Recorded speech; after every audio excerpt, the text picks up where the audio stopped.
क्या देखना है, तो डिफरेंट रेशियोज आर देयर, ठीक है ना। अगर हम जैसे असेट्स है, उसके असेट्स देखेंगे, लाइबिलिटीज देखेंगे, तो उसकी फिर रेशियो निकालेंगे। तो वो एक असेट्स लाइबिलिटी रेशियो होती है, एक करंट रेशियो होती है, करंट असेट्स और करंट लाइबिलिटी ये आएंगी बीच में। फिर एक डेट इक्विटी रेशियो होती है कि उसके पास बाहर का पैसा कितना है और उसके अपने खुद का पैसा कितना है, ठीक है ना, वो डेट इक्विटी रेशियो होती है। तो ऐसे ही जो है ना, हम रेशियो का एनालिसिस करते हैं, उससे हमें पता चलता है कि इसकी फाइनेंशियल, आप वो स्टेटमेंट्स तो लेके आ गया, स्टेटमेंट्स ने आपने देख भी लिया, लेकिन डेट जो उसके अंदर डाटा है, कोई भी जैसे आपके पास डाटा होता है, कोई भी जैसे आप स्टैटिस्टिकल आप पढ़ रहे होंगे आजकल स्टैटिक्स में, कोई भी जो डाटा आता है तो उसको इंटरप्रेट भी तो करना है ना। डाटा तो वो आपके पास आ गया, कितनी प्रोडक्शन है एरिया वाइज हमारे कंट्री की, ठीक है ना।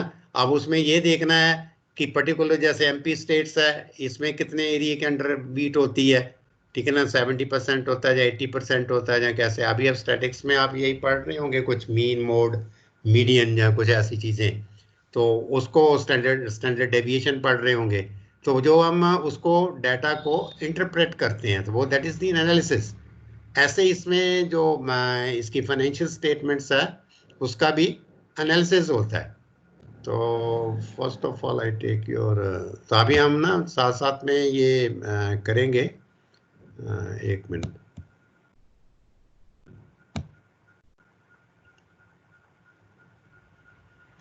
we will do one by one analysis.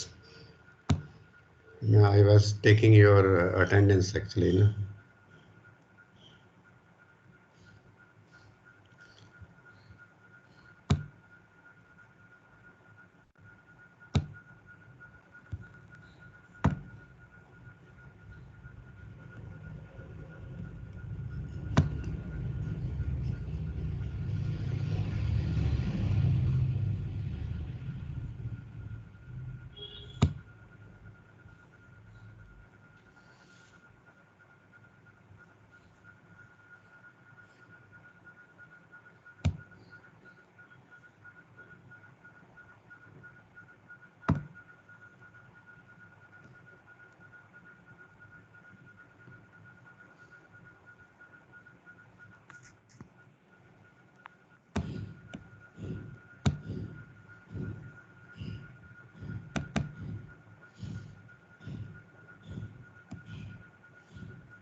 तो ये आपके स्क्रीन पे आ गया होगा, ये फाइनेंशियल स्टेटमेंट एनालिसिस, ठीक है ना। ये प्रिपेयर्ड बाय अनुज भाटिया, ठीक है ना, अनुज भाटिया ने इसको प्रिपेयर किया है। तो ये हम देखते हैं वन बाय वन, इसमें कोशिश करेंगे कुछ इसमें इंटरप्रेट करने की, क्या है व्हाट दे हैव रिटन। अगर तो आप इसमें लिख सकोगे तो ठीक है, नहीं तो ये आप देखो इसमें ये लिखा है कि बिजनेस सर्वाइवल, सर्वाइवल होता है जिंदा रहना। तो मतलब there are two keys factor for business survival, ठीक है ना।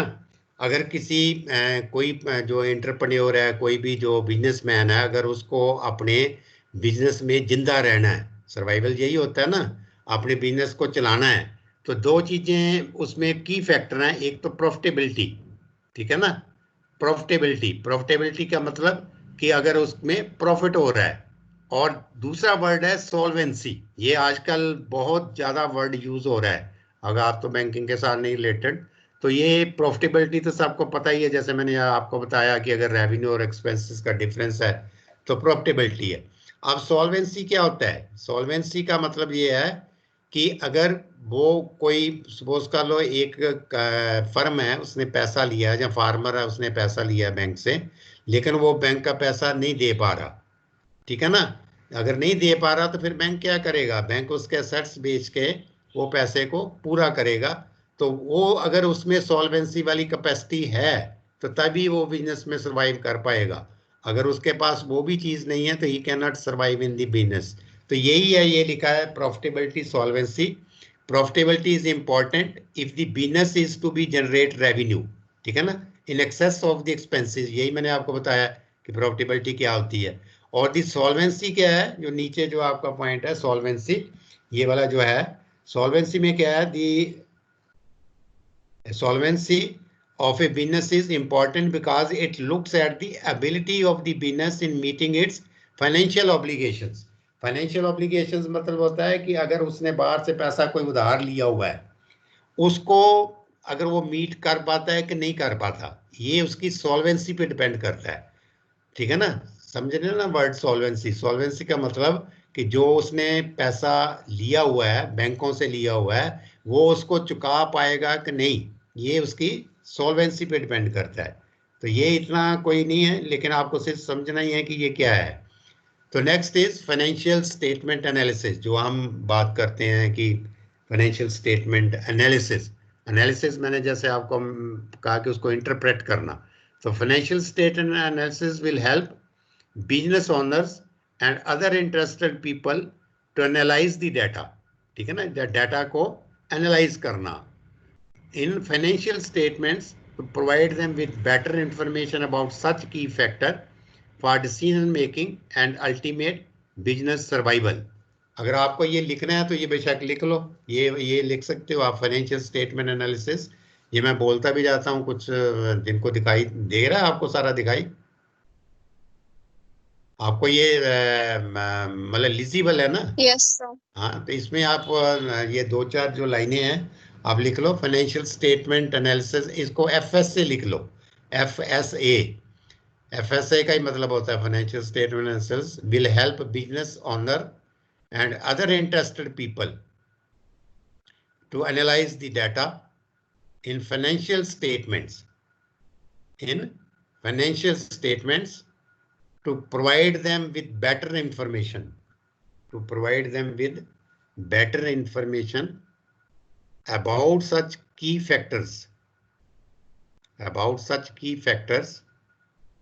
for decision making।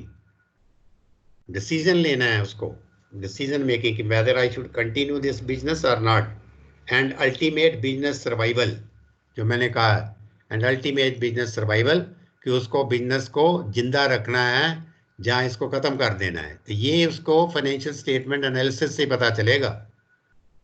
ये बड़ा क्रिस्टल क्लियर है इसमें से। Financial statement analysis will help business owners and other interested people to analyse the data in financial statements to provide them with better information about such key factors for decision making and ultimate business survival। तो next ये है, अगर हम देखें तो ये बेशक आप ना लिखना, इसमें कुछ नहीं। Financial statement analysis is the collective name, ठीक है ना। अब ये आ गया कि collective name for the tools and techniques that are intended to provide relevant information to the decision makers। the purpose of the essay, अब ये देखो, इसको थोड़ा सा एलैबोरेट किया है यहाँ, ये वाली जो लाइन है, the purpose of the FSA is to assess the financial health, उसकी जो आर्थिक सेहत के बारे में पता करना, and performance of the company, और उसकी कंपनी की परफॉर्मेंस क्या है।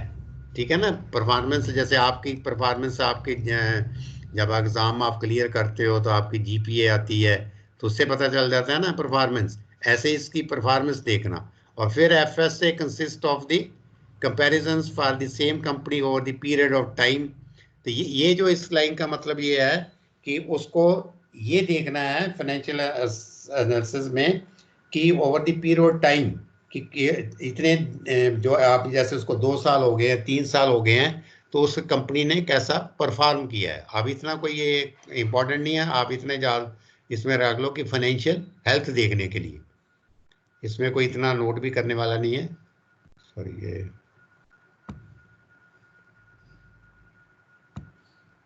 ठीक है, ये आगे हम ये करेंगे। हाँ, फाइनेंशियल स्टेटमेंट एनालिसिस पर्पस, इसमें पर्पस क्या है देखो। पर्पस ये आप लिख लो कि इसका पर्पस क्या है। ये आप 3 चीजें लिख लो पर्पस में। पहले फाइनेंशियल परफॉर्मेंस, देखो फर्स्ट पर्पस क्या है इसका फाइनेंशियल स्टेटमेंट एनालिसिस का।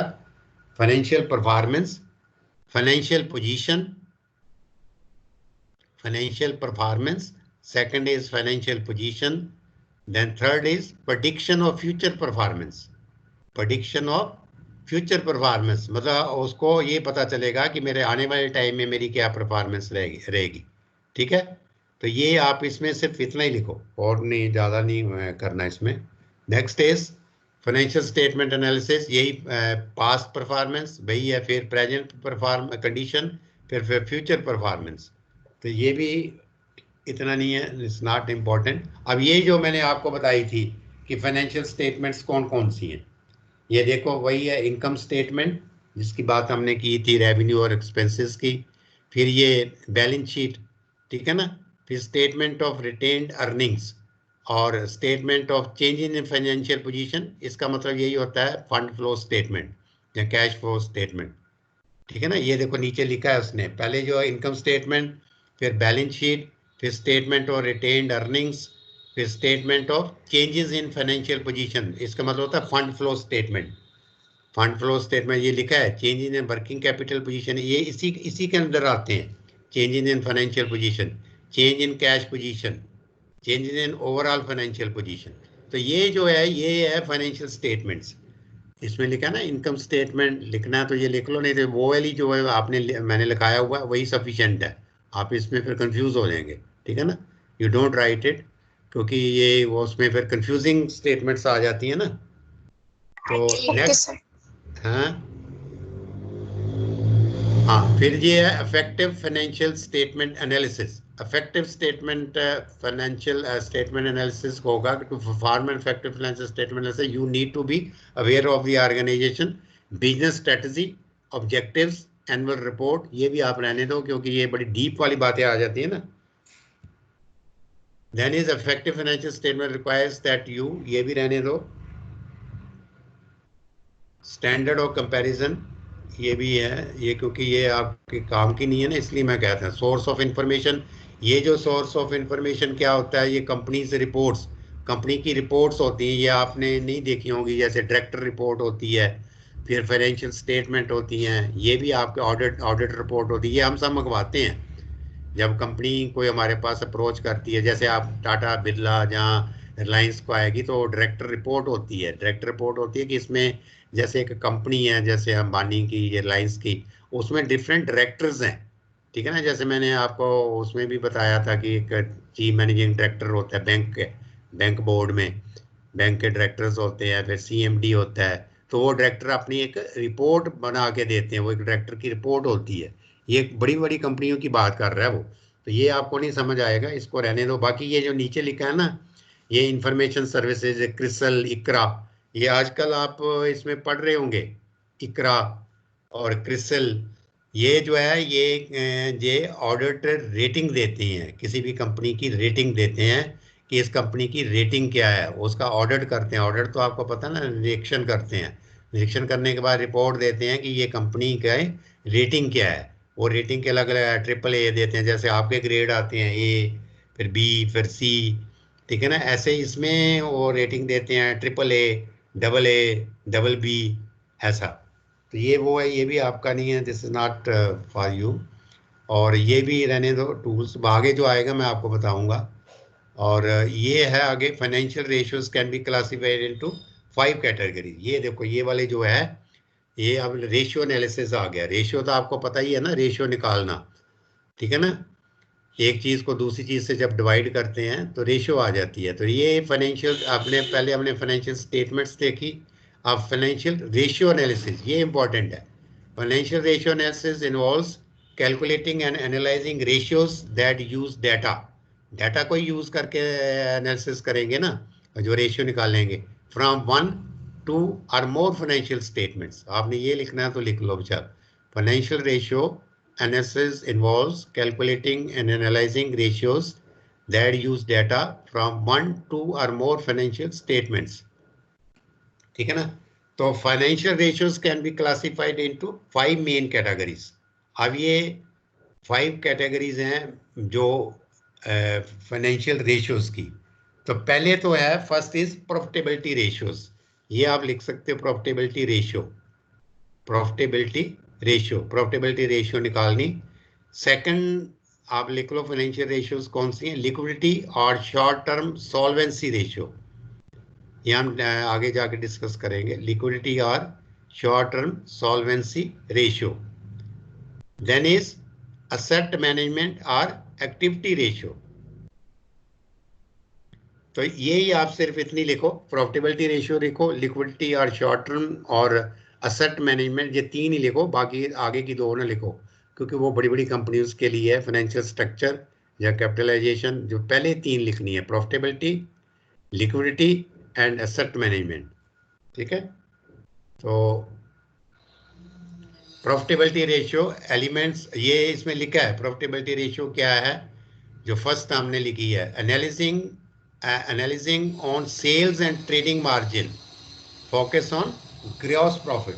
तो जो प्रॉफिटेबिलिटी रेशियो है वो ग्रॉस प्रॉफिट के ऊपर फोकस करेगी। आप इतना लिख लो कि फाइनेंशियल रेशियोज में क्या आएगा, फोकस ऑन ग्रॉस प्रॉफिट और फिर फोकस ऑन नेट प्रॉफिट। दो चीजें ये आप लिख रहे हो ना, प्रॉफिटेबिलिटी रेशियो में आएगा focus on gross profit, focus on net profit, और असेसिंग द रिटर्न और assets and return on equity, ये भी आप लिख लो। ये थोड़ा सा कंप्लीकेटेड है, assessing the return on assets, ठीक है ना, assessing the return on assets and return on equity. इसका मतलब ये है कि जैसे मेरे पास असेट्स हैं, बैलेंस शीट में आपके राइट साइड में आते हैं ना असेट्स, तो जो असेट्स हैं वो मेरे इतने हैं, उसके ऊपर रिटर्न क्या आ रही है, मेरे को क्या आमदनी हो रही है असेट्स के ऊपर, तो ये इसमें से हम असेस करते हैं। अब ये देखो, ये है जो प्रॉफिटेबिलिटी रेशियोज है, ये आप लिख सकते हो। You can write down on your notebooks कि first is the gross profit percentage, ये आप लिख लो। ये आ जाता है कई बार, it comes in the final exam, आपको आएगा कि ग्रॉस प्रॉफिट परसेंटेज कैसे निकलेगी।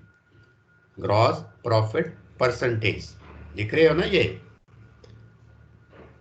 हेलो, हाँ लिख रहे हो ये, हाँ ग्रॉस प्रॉफिट परसेंटेज ये लिखो, ये मैं आपको समझाता भी जाता हूँ, ग्रॉस प्रॉफिट परसेंटेज।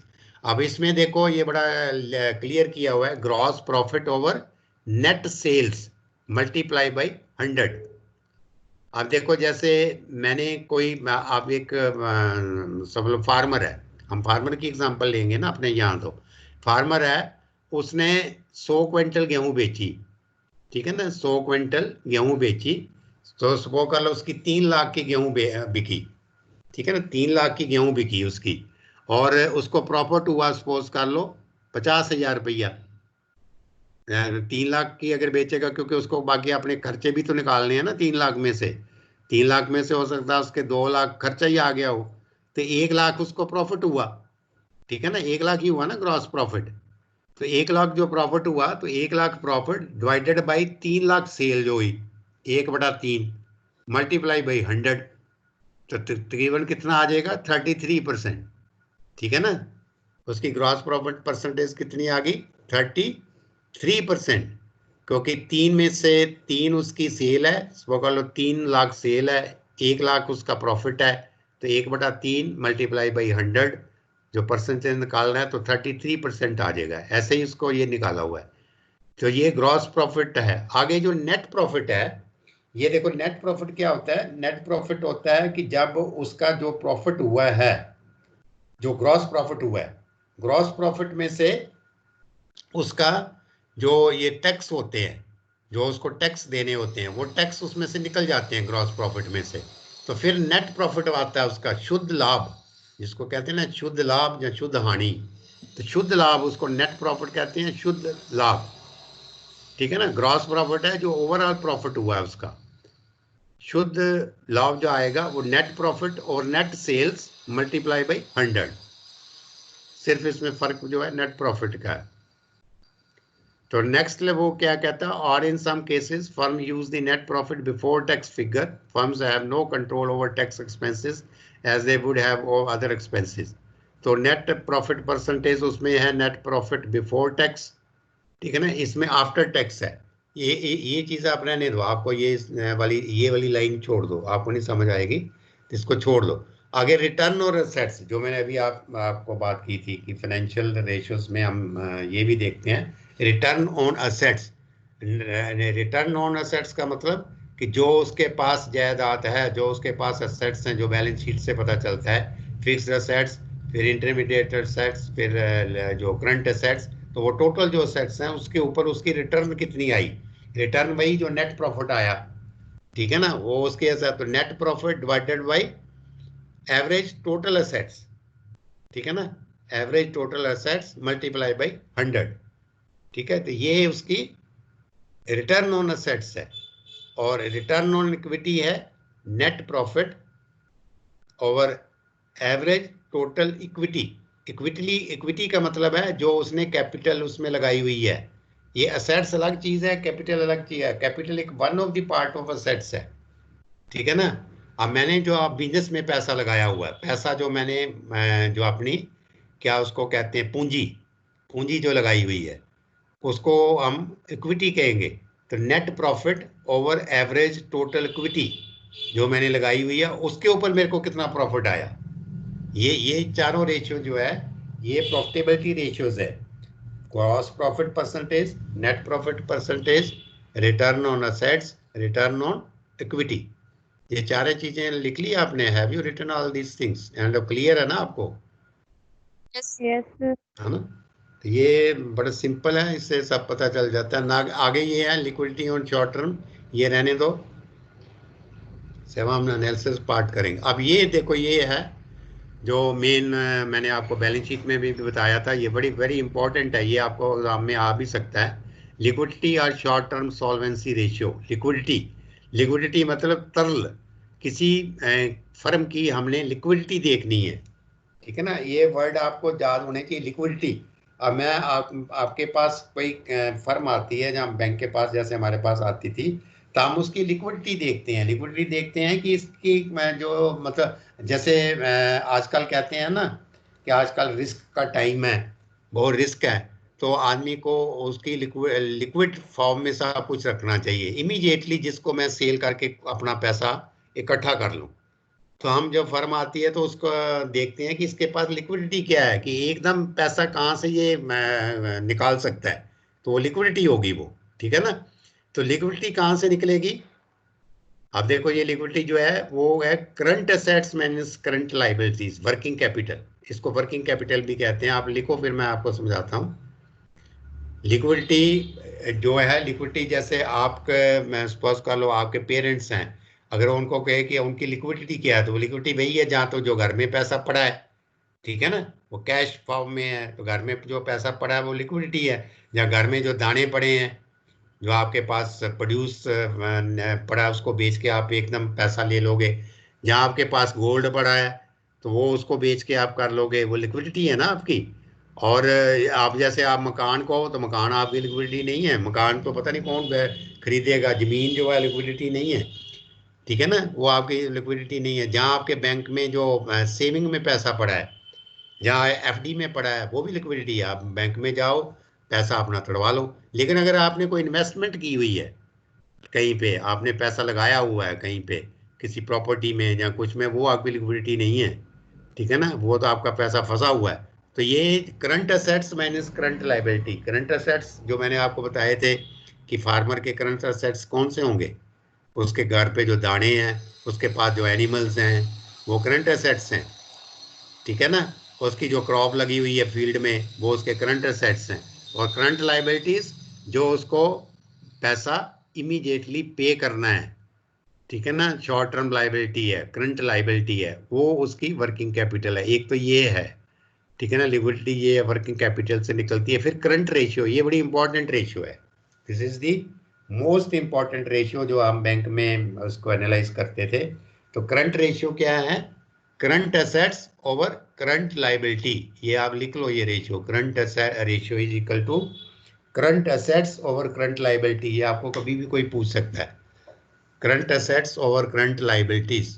तो ये जो रेशियो है, ये रिप्रेजेंट्स दी लिक्विडिटी। अगर ये सपोज कर लो रेशियो 1 आए, 1:1 आए, तो क्या मतलब होगा उसका? What does it mean? अगर करंट रेशियो 1:1 आती है, तो क्या मतलब हुआ उसका? What does it mean? हाँ, दोनों इक्वल हैं, करंट एसेट्स और करंट उसकी लाइबिलिटी है, तो ऐसा तो नहीं होना चाहिए। Then there is no liquidity, उसके पास लिक्विडिटी नहीं है, क्योंकि जितने पास उसके करंट एसेट्स हैं उतनी तो उसको पैसा मार्केट में देना भी है, तो वो तो बराबर हो गया। ठीक है ना। तो अगर करंट असेट्स ज्यादा है और करंट लिक्विडिटी मतलब 1, अगर 1.33:1 अगर ये है तो मींस कि उसके पास करंट असेट्स 1.33 हैं और करंट लायबिलिटी 1 है। तो ये हम एटलीस्ट हम चाहते हैं कि जब हमारे पास कोई कंपनी या फर्म आए तो उसकी जो करंट रेशियो हो वो 1.33:1 होनी चाहिए। ठीक है ना, 1.33 हम ऐसा ही बोल देते हैं कि 1.33 होनी चाहिए। अगर जिसकी 1.33 होती है उसको हम थोड़ा सा कंसिडर करते हैं। इट मीन्स कि उसके करंट असेट्स ज़्यादा हैं, उसके पास जो करंट चीज़ें पड़ी हैं करंट लाइबिलिटीज़ को वाइप ऑफ करने के लिए वो ज़्यादा है और करंट लाइबिलिटीज़ उसकी कम है। तो ये करंट रेशियो होती है। अब ये वाली जो नीचे वाली जो रेशियो है इसको रहने दो आप, क्विक रेशियो, वी डोंट मतलब टेक इट। तो इसमें मेन जो है वर्किंग कैपिटल और ये करंट रेशियो, ये जो current assets minus current liability है ये वर्किंग कैपिटल भी इसको बोलते हैं। ठीक है ना। और total assets minus total liability, ये भी यहाँ आप लिख लो, शायद आगे आएगा कि नहीं आएगा। टोटल असेट्स जैसे बैलेंस शीट में आपकी लेफ्ट साइड में असेट्स हैं, टोटल असेट्स और माइनस टोटल लायबिलिटी वो नेट वर्थ होती है किसी भी कंपनी की, किसी भी फार्मर की, कि असल में उसकी हैसियत क्या है। ठीक है ना, असल में उसकी हैसियत क्या है। नेटवर्थ जानने के लिए टोटल असेट्स आप लिख लो इसमें, नेटवर्थ आप यहाँ जैसे वर्किंग कैपिटल लिखा ना ऐसे यहाँ पे नेटवर्थ लिखो। Net worth is equal to total assets minus total liability.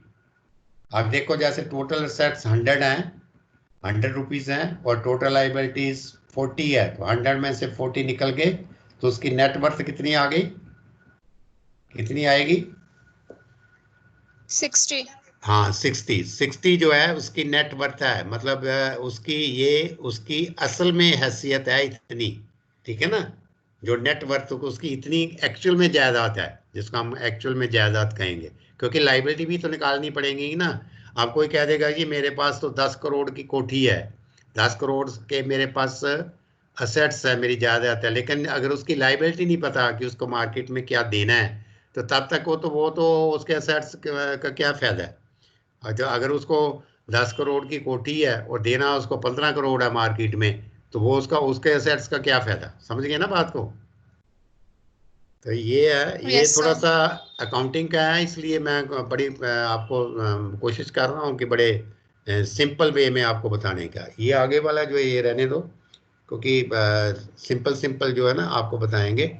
अब ये देख लो, ये थोड़ा सा है असेट मैनेजमेंट जो आपका और activity ratio, assets turnover is equal to net, ये आपने किया भी है, नेट सेल्स, ये उल्टा है, net sales over average total assets. ठीक है ना, असेट टर्नओवर, असेट के ऊपर टर्नओवर कितनी आ रही है वो नेट सेल्स, उसकी नेट सेल्स कितनी हुई और एवरेज टोटल असेट्स। ठीक है, inventory turnover, cost of goods sold और एवरेज एंडिंग इन्वेंट्री, ये भी आप रहने दो, आपको ये नहीं समझ आएगा। सिर्फ आप एक वाली रेशियो देख लो ऊपर वाली, क्योंकि आप इतने एक्सपर्ट नहीं ना अभी कि ये सारी आपको तो एक जस्ट एक मैंने बताना है कि क्या होता क्या है।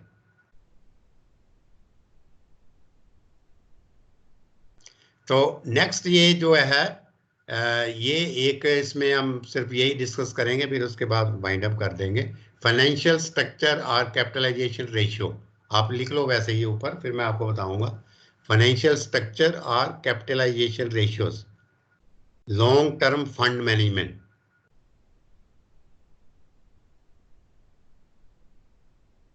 तो ये एक लिखा है डेट ऑब्लिक इक्विटी, ये लिखा है ना, एक रेशियो लिखी है डेट ऑब्लिक इक्विटी, ये आगे आएगा डेट इक्विटी रेशियो, ये बड़ी इंपॉर्टेंट है, ये भी हम बैंक में देखते हैं। डेट इक्विटी रेशियो, डेट डीईवीटी डेट, डेट का मतलब है यहाँ, डेप्ट का मतलब उल्टा है, डेप्ट का मतलब जो पैसा उसने उधार लिया हुआ है फर्म ने या किसी भी फार्मर ने, वो उसका डेट है। इक्विटी है जो उसका अपना पैसा लगा हुआ है, तो डेट ऑब्लिक इक्विटी, ये भी एक रेशियो बड़ी इंपॉर्टेंट है कि अगर उसने अपनी इक्विटी से पैसा ज़्यादा ले लिया हुआ है मार्केट से जहाँ बैंक का देना है, तो वो गलत रेशियो होगी, वो उसको बैंक फाइनेंस नहीं करेगा। तो ये डेट इक्विटी है, ये आगे आएगा डेट इक्विटी रेशियो, ये देखो आ गया ये debt equity ratio. Financial statement और capitalisation, debt equity ratio. Debt equity मैं आपको बता रहा हूँ बार बार, डेट मतलब जो है उधार, जो उधार उसने टोटल लिया हुआ है मार्केट से या बैंक से या जो भी है, वो उसका डेट है, ठीक है ना। इक्विटी मींस उसके पास जो अपनी पूंजी लगी हुई है, तो ये लिखा है debt equity ratio is equal to debt over equity, ये लिखा हुआ ना, डेट ओवर इक्विटी। डेट को इक्विटी से डिवाइड कर लेंगे तो वो एक रेशियो आ जाएगी, जैसे हमारी करंट रेशियो थी, करंट असेट्स और करंट लायबिलिटी। क्लियर है ना ये? तो आगे ये है, ये Yes, आगे sir. हाँ, दूसरी जो रेशियोज लिखी हैं, ये लिखी है डेब्ट ओवर टोटल असेट्स रेशियो।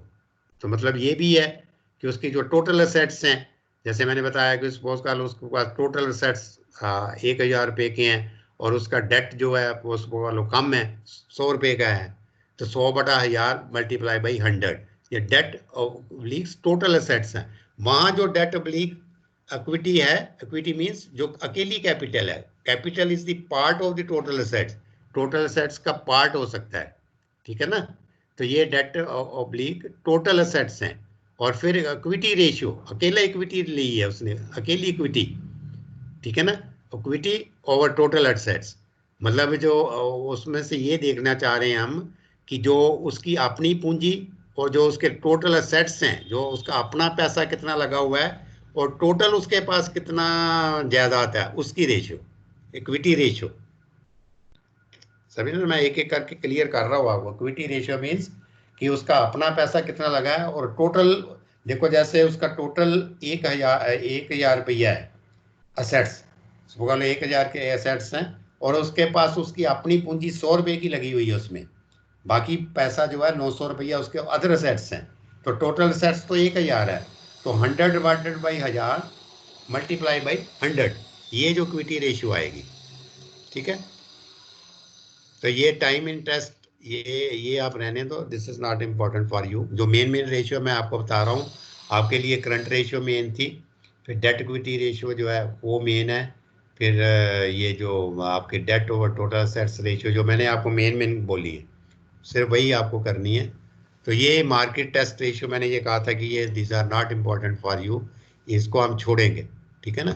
ये भी कोई नहीं है मार्केट टेस्ट रेशियो, ये सभी जो ये एक्चुअल में ये थोड़ा सा कॉम्प्लिकेटेड हो जाएगा, इसलिए नहीं मैं आपको बता रहा। डिविडेंड पर शेयर जो मैंने कहा था ना आपको, कि जब वो मैं जैसे रिलायंस ने एक प्रोजेक्ट लगाना है तो इन्वेस्टमेंट लोगों से भी लेगा, तो फिर वो जो उसके ऊपर वो प्रॉफिट आता है, वो उसको डिविडेंड, उसको डिविडेंड बोलते हैं, ठीक है ना, डिविडेंड। वो डिविडेंड हर बार वो डिक्लेयर करता है हर साल बाद कि हमें इतना प्रॉफिट हुआ है, तो वो सब में बांटेगा उस प्रॉफिट को। तो ये डिविडेंड पर शेयर के हिसाब से डिविडेंड रेशियो है, वो आपको मतलब थोड़ा सा मुश्किल हो जाता है ना, क्योंकि आप अकाउंटेंसी के नहीं है ना स्टूडेंट, आप एग्रीकल्चर के हो। जैसे कंप्यूटर में सिर्फ आपको कंप्यूटर के बेसिक्स बताने हैं, तो ये है, ये भी ओरिजेंटल, ये भी कोई आपके काम की नहीं है, और ये वर्टिकल ये भी कुछ नहीं है, ये मैंने छोड़ दी है आपको, कोई नहीं है, सिर्फ वही बताना चाहता था। तो लिमिटेशन ऑफ एफएसए, तो ये लिमिटेशंस मतलब इसमें क्या कमियां हैं, क्या मतलब बंधन है, लिमिटेशंस होती है ना किसी भी चीज़ की। FSA means financial statement analysis की लिमिटेशंस क्या हैं, ठीक है ना, कि कहाँ तक ये चीज़ नहीं पहुंच सकती। तो वो कहता है कि financial analysis is only A mean, ठीक है ना, इज ओनली ए मीन्स, एक तरीका ही है ये फाइनेंशियल एनालिसिस देखने का, ये कोई कंक्रीट मेथड नहीं है कि अगर हम कह रहे हैं कि ये भाई ignores the price level changes, तो ये आ गया ना, ignores the price level changes, जो प्राइसेस के चेंजेस होते हैं टाइम टू टाइम, जो कॉस्ट का चेंजेस आ रहा है वो इसमें नहीं आता।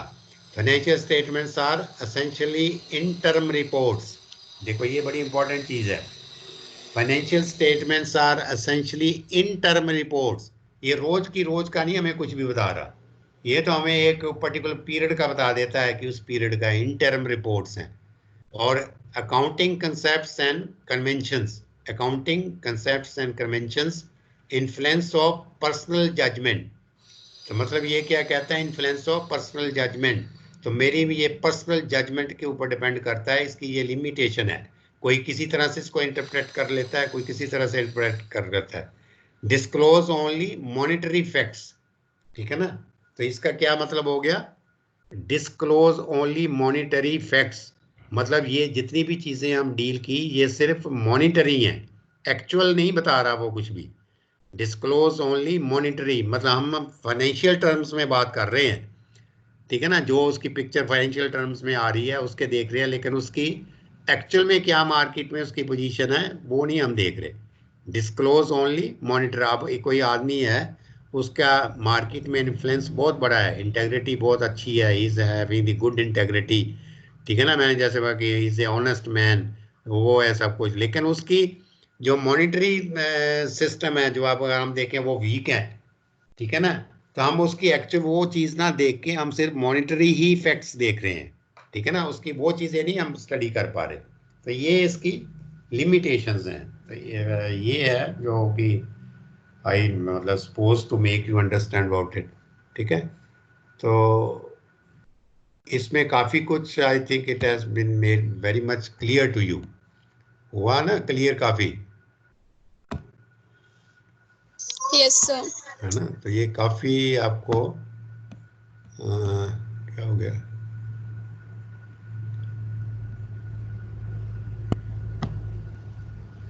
हाँ, तो ये था आपका फाइनेंशियल स्टेटमेंट एनालिसिस। तो इसमें काफ़ी I have made you very much clear, काफ़ी कोशिश की है आपको ये सब कुछ दिखाने की ना। तो आगे बस ना वही मतलब फिनिश इट हियर। काफ़ी इसमें आपको मतलब I have try to made you in very simple, ठीक है ना, जितना मैं देख सकता है इसमें, ये आपके ये सिलेबस में इतना है, इनकम स्टेटमेंट, फाइनेंशियल स्टेटमेंट्स, ये बहुत से लोगों को पता ही नहीं चलता बड़ी बड़ी देर तक, ठीक है ना, कि ये फाइनेंशियल स्टेटमेंट्स क्या होती है। मैं आपसे आई होप कि यू मस्ट अंडरस्टैंड इट, ठीक है ना।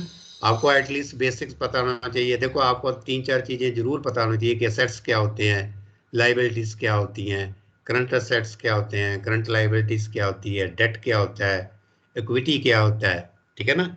फिर ये जो है आपका फाइनेंशियल स्टेटमेंट्स होती कौन कौन सी हैं, फिर डेट इक्विटी रेशियो कैसे निकालते हैं, करंट रेशियो कैसे निकालते हैं, फिर ये प्रॉफिट जो है प्रॉफिट परसेंटेज वो कैसे निकालते हैं। तो ये सब जो चीज़ें हैं एटलीस्ट एक आपको थोड़ा सा इस चीज़ का पता चलता है, क्योंकि ये फाइनेंस के साथ रिलेटेड है ना। तो ये नहीं है जो बुक कीपिंग वाले होते हैं जो एजली करते हैं, इसको क्या करते हैं, अकाउंटेंसी करते हैं ना, क्या कहते हैं, बीकॉम करते हैं, वो इसको ज़्यादा डील करते हैं, ठीक है ना, जहाँ बैंक्स वाले जो हैं। लेकिन आपको आउटवर्डली पता होना चाहिए कि ये बिजनेसमैन जो है अगर उसको जज करना है, उसको लोन देना है, तो हमें कौन सी फाइनेंशियल स्टेटमेंट्स हमें उसकी देखनी है, फिर उसको फाइनेंशियल स्टेटमेंट लेके आ जाता है तो फिर उसका एनालिसिस कैसे करना है, हमने रेशियो कौन कौन सी निकालनी है।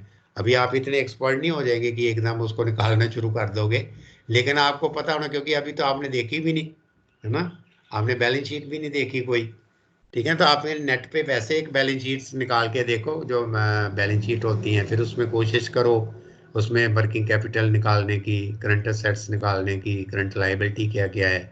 तो ये था कि what I was suppose to make you understand. तो I hope you would have understood it properly, ठीक है ना। अगर कोई और चीज़ आपको पूछनी है, it was a very lengthy मतलब पीरियड जो आपको आज तो टोटली इट वाज ऑन मतलब ये फाइनेंस पे ही था, तो काफ़ी कुछ क्लियर किया है। तो इवन देन जब हम नेक्स्ट मिलेंगे तो अब you should make your doubts clear. आप कोई चीज़ जहाँ तक आए आप मेरे को पता होगा तो I will make you understand, it's a big subject, ठीक है ना। ये इसमें आपकी अकाउंटेंसी भी आती है, एमबीए भी आती है, बहुत कुछ आता है। तो मैं तो इसलिए आपको करवा पा रहा हूँ कि मैंने तो ये एक्चुअली बैंक में तो था ही मैं, दूसरा मैंने इसके रिलेटेड जो एग्ज़ाम है एमएससी एग्रीकल्चर तो मेरी क्वालिफिकेशन है जो आप सब जानते हो, इसके अलावा भी मैंने और दूसरी क्वालिफिकेशंस भी की हुई हैं। अकाउंटिंग का ये मैंने जैसे आपको पता है कि मैंने आई हैव क्लियर्ड 16 पेपर्स, ये है ना, सीआईबी की हुई है मैंने, तो वो अलग से मेरे पास एक डिग्री है, तो that's why I know all these things. ये मैं आपको सिंपल वे में बता देता हूँ। बाकी फिर हमारी ट्रेनिंग्स लगती रही हैं, उसमें हम काफ़ी कुछ सीखते रहे हैं। तो ये मैंने आपको सिर्फ वही बताने की कोशिश की है, जिससे एक आप थोड़ा सा उसको अंडरस्टैंड कर सके, ठीक है ना। आपको कहाँ इतना एक्सपोजर मिलेगा कि आप फाइनेंशियल स्टेटमेंट का एनालिसिस करोगे, या अगर बैंक में गए तो फिर करोगे, ठीक है ना। तो यहाँ हम इसको we finish it here only. अब इसमें वी आर